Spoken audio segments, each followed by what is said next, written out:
दुर्नीति उपुटुबु नरसिंहपुर पूर्त विभाग नरसिंहपुर खुंटुणी 65 नंबर राज्य राजपथ नवीकरण कार्य निम्नमानर वर्षा होउछि रास्ता निर्माण कार्य 40 कोटी टंका व्यय निर्माण होउथबा रास्तार स्थायित्व नहीं प्रश्न। नरसिंहपुर खुंटुणी 65 नंबर राज्य राजपथ रास्ता नवीकरण कार्य निम्नमानर अभियोग हेबा वर्षा रे पिचु रास्ता निर्माण कार्य करा जाउथबा अभियोग हेउछि जहा फल 40 कोटी टंका व्यय निर्माण होउथबा नरसिंहपुर खुंटुणी मुख्य रास्ता निर्माण कार्य स्थायित्व को नहीं प्रश्न उठी।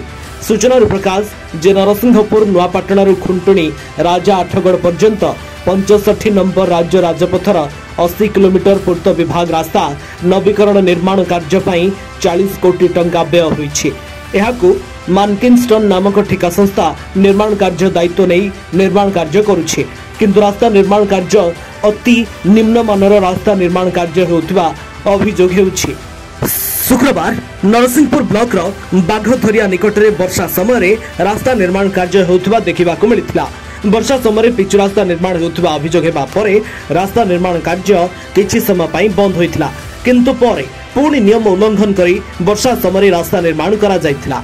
एभली बडंबा ब्लॉक रे मध्य वर्षा समय रास्ता निर्माण कार्य करा जायथिला जहा फल केतेक स्थान रे रास्तार पिचु उठिथिबा देखिबा को मिलिछि। जंत्री और ठिकादार मधुचंद्रिका 40 कोटी रास्ता निर्माण कार्य अति निम्नमानर करा जाउथिबा अभियोग हेउछि।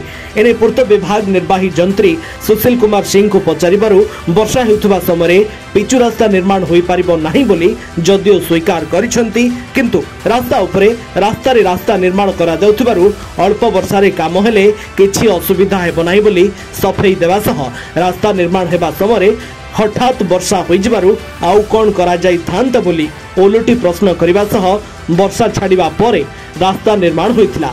एथिरे असुविधा नाही बोली पूर्त विभागीय अधिकारी कहिसंती। साधारण रे प्रश्न उठुछि श्रावण मासरे वर्षा दिने वर्षा समय रे किपरि कोटी कोटी टंका व्यय निर्माण हेउछि पिचु रास्ता। पूर्त विभाग निर्वाही जंत्री किंबा जंत्री अनुपस्थित रे किपरि होछि रास्ता निर्माण कार्य। जंत्री ठिकादार मधुचंद्रिका पानी रे पड़िबो कि कोटी कोटी टंका एहार विजिलेंस तदंत करिबा दाबी मध्य हेउछि। Bureau report Sinhanad news.